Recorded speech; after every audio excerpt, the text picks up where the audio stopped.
हिमाचल प्रदेश ने 75वां वन महोत्सव मनाया। इस दौरान मुख्यमंत्री सुखविंदर सिंह सुक्खू ने अपने आधिकारिक आवास ओक ओवर शिमला में ओकियानी बांध का पौधा रोपकर पौधारोपण का संदेश दिया। मुख्यमंत्री ने कहा कि विभाग अब वनों में 30% से बढ़ाकर 60% फलदार पौधे लगाएगा। साथ ही सूखे पेड़ों को काटने और गिरे पेड़ों को उठाने की अनुमति फॉरेस्ट गार्ड और डीएफओ स्तर पर दी जाएगी। मुख्यमंत्री सुखविंदर सिंह सुक्खू ने कहा कि 18 महीने पहले हिमाचल में कांग्रेस की सरकार बनने के बाद विभागों में व्यवस्था परिवर्तन का दौर शुरू हुआ। उन्होंने कहा कि इस व्यवस्था परिवर्तन में वन विभाग में भी परिवर्तन आए। मुख्यमंत्री ने कहा कि पहले सड़क किनारे और ग्रामीण क्षेत्रों में गिरे हुए पेड़ों को उठाने की भी अनुमति नहीं मिलती थी। इसमें परिवर्तन किया गया, जिसके चलते वन विभाग की रॉयल्टी 35 करोड़ से 70 करोड़ रुपए बढ़ी। मुख्यमंत्री ने कहा कि सरकार ने तय किया है कि अब प्रदेश में फॉरेस्ट गार्ड 2 और डीएफओ 25 सूखे पेड़ काटने और गिरे हुए पेड़ उठाने की अनुमति दे पाएंगे। इसके अलावा वनों में 30% से बढ़कर 60% फलदार पौधे लगाने पर बल दिया जाएगा। पंजाब दस्तक के लिए सुरेंद्र राणा की रिपोर्ट।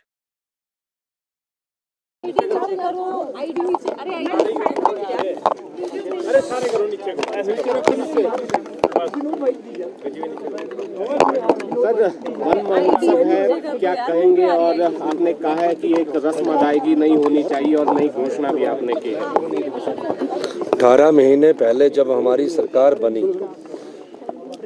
और मैंने मुख्यमंत्री के तौर पर जब शपथ ली, हमारे मंत्रिमंडल के सदस्यों ने जब मंत्रिमंडल के तौर पर शपथ ली, उस समय से हमारी सरकार सभी प्रकार के विभागों में आमूलचूल परिवर्तन करने जा रही है और वन विभाग भी उसका एक भाग है। मुझे खुशी है कि 75वें वन महोत्सव के इस अवसर पर जो हमने 1 साल पहले परिवर्तन किए थे, उन परिवर्तनों को हमने पहले पायलट प्रोजेक्ट के रूप में अमली जामा पहनाया। आज पूरे प्रदेश में हम उनको लागू करने जा रहे हैं। क्या थे ये परिवर्तन? अगर कहीं रेंज में सूखा पेड़ गिर जाता था, उसको हम उठा नहीं सकते थे, और कोई बरसात के समय भारी तबाही आपदा के समय हुई, पेड़ सड़कों पर गिर गए, उसकी परमिशन को समय लग जाता था। जंगलों में, गांव के जंगलों में हजारों पेड़ गिर जाते थे। तो हमने एक परिवर्तन किया कि अब डीएफओ जो कंसर्न वीट का होगा, वो जितने पेड़ गिरे होंगे उनको उठाने का अधिकार उनको दे दिया गया है। दूसरा, जो सूखे पेड़ होते हैं जो किसी कारण बाद धीरे धीरे सड़ने शुरू हो जाते हैं, उन सूखे पेड़ों का भी अधिकार उन डीएफओ और रेंज ऑफिसर और इवन डिप्टी रेंज ऑफिसर और गार्ड तक हमने दे दिया है। गार्ड रिकमेंडेशन करेगा कि यहाँ पेड़ गिरा है और डीएफओ उसकी परमिशन देगा।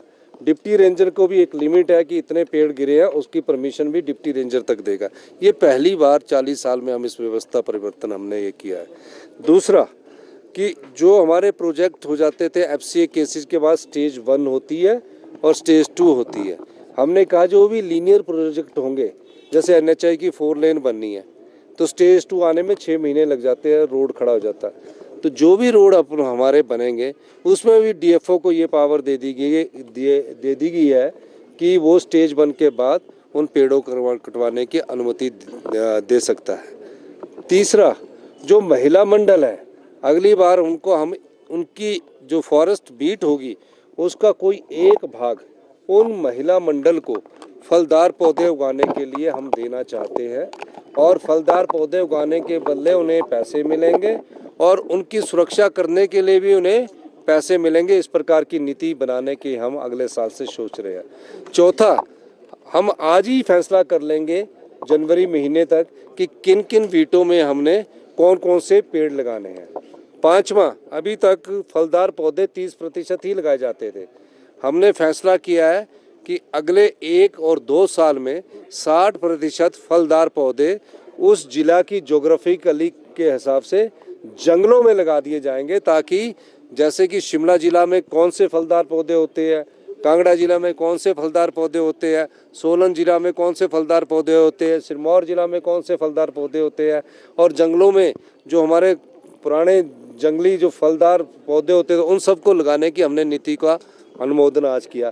ये बहुत बड़ा परिवर्तन हम वन विभाग में लेकर आए हैं और मुझे खुशी है कि वन विभाग से जो 1 महीने पहले जो हमारी बैठकें हुई थी उसका आज असल में स्वरूप आपके सामने आया है, और वन विभाग के रूप में सभी जिलों से भारतीय जनता पार्टी के भी जितने विधायक हैं, सबको ये है कि सब फॉरेस्ट डिपार्टमेंट के अधिकारी 68 के 68 विधायकों के पास जाकर जिस प्रकार का वो पौधारोपण करना चाहते हैं उस दिशा में आगे बढ़े। सर कुल्लू में जो है